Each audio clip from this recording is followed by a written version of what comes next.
Graças, paz, aqui é o pastor Vando Nascimento e estamos aqui para compartilhar mais um pouco da palavra de Deus.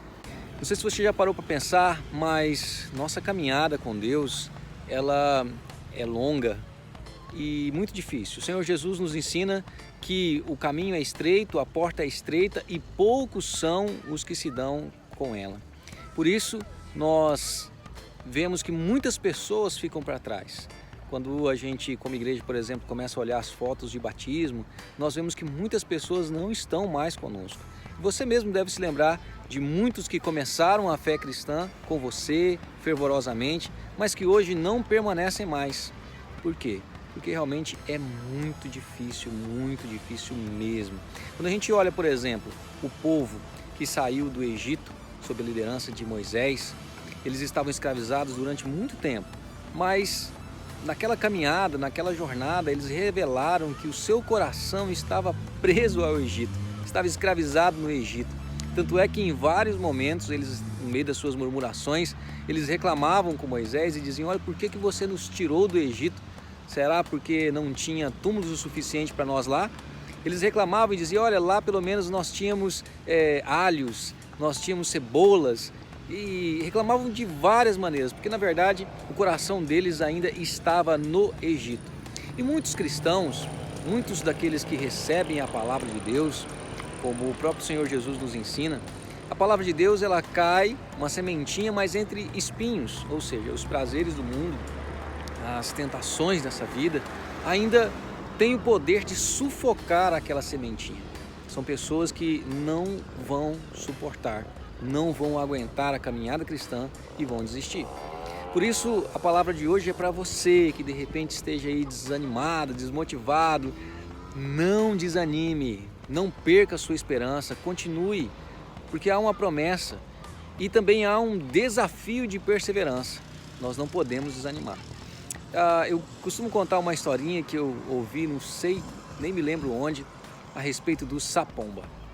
Diz que era uma vez um sapinho e ele estava ali feliz na sua vida de sapo, na lagoa, coachando alegremente, quando de repente ele viu um bando de pombinhas descer para beber água. Eram pombas lindas, tinha umas brancas, sabe, coisa mais linda, e com aquelas asas lindas, com aquele rabo lindo, e ele desejou ser como aquelas pombas. Então, de repente, apareceu um anjo maravilhoso. A gente não pode falar gênio, que a gente é crente, né? Então apareceu um anjo maravilhoso, sabe, do cabelo todo encaracolado, e disse para aquele sapinho: sapo, foi-me dada a autoridade para fazer aquilo que você desejar, peça-me. Então aquele sapo disse: eu quero ser como uma pomba linda e maravilhosa. Então aquele anjo disse para o sapo: escablenga! E o sapo se transformou naquela pomba linda, branca, grande, sabe, coisa maravilhosa. E ele estava todo feliz: poxa, agora eu sou uma pomba, e muito alegre. De repente passou uma mosquinha perto dele e ele tentou pegar, mas agora era um biquinho de pomba, ele não podia pegar. Aí ele virou e lá estava o anjo olhando para ele. Ele disse: seu anjo, não tem como você devolver a minha língua? Porque eu não consigo me alimentar como o sapo, eu gosto tanto de comer. E aí o anjo disse: tudo bem, se você quer, escablenga! E aí, aquela língua enorme, ele conseguia comer. Ele foi andando e olhou para aquelas perninhas de pomba e disse: poxa vida, mas eu gostava tanto de saltar, eu era feliz saltando. Ô anjo, escablenga! E ele já apareceu com aquelas pernas de sapo, coisa mais linda, né? Vai imaginando aí a figura que ele vai se transformando. E daí ele foi para a beira da lagoa, e quando ele chegou perto da beira da lagoa, ele olhava assim, aqueles olhinhos de pombo pequenininho. Ele falou assim: poxa vida, mas os meus olhos de sapo eram tão grandes, que era para ver melhor, era uma coisa maravilhosa.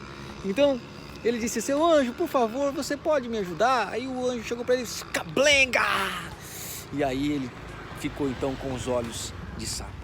Então você imagina aquela figura linda, né? Asas de pombo, penas de pombo, cabeça de pombo, língua de sapo, perna de sapo e olhos de sapo. Ficou aquela figura, né, diferente. E aí aquele sapo foi todo feliz, porque agora ele estava completamente realizado. E foi feliz, foi para seus amigos seus amigos sapos. Quando ele chegou perto dos seus amigos sapos, que eles olharam aquela figura chegando meio que na água, meio batendo asa, com perna de sapo. Gente, foi um desespero geral. Era sapo correndo, era sapo se mijando, era sapo se suicidando, porque eles nunca haviam visto uma figura tão diferente como aquela. Coitadinho do sapo, sozinho, ficou triste e falou assim: eu vou para as minhas amigas pombas, porque agora eu sou pombo. Bom, dá para imaginar, né? Quando ele chegou perto das suas amigas pombas, gente, mesma cena de guerra, todo mundo fugindo, todo mundo correndo, e havia uma coisa que era unânime, todo mundo sabia que aquele sapo não pertencia ao meio das pombas, porque não era bem um sapo, não era uma pomba, ele havia virado um sapomba.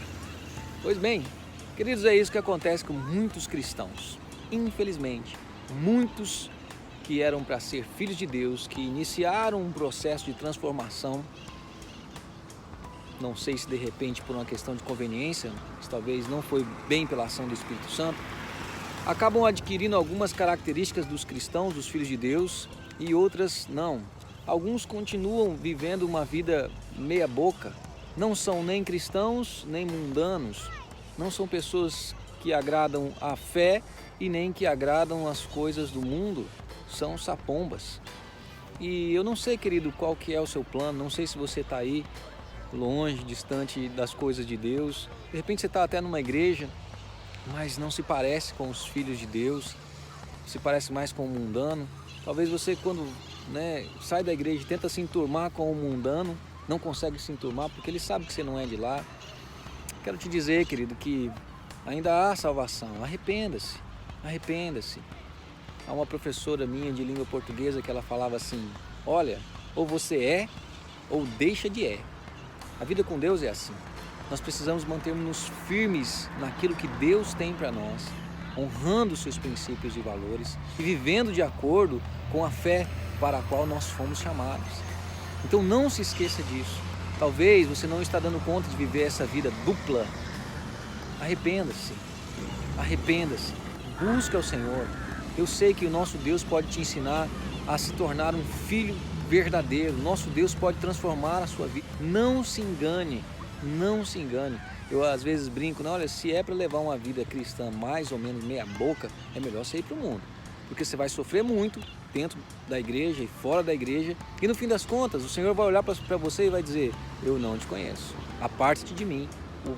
A parte que lhe cabe é o lago de fogo e enxofre. E então, queridos, eu quero compartilhar, dividir isso com você hoje. Que o Senhor te abençoe muito. E não se esqueça, seja fiel.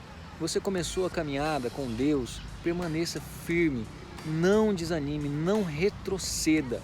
Continue, porque o nosso trabalho no Senhor não é em vão. Amém? Deus abençoe e até a próxima.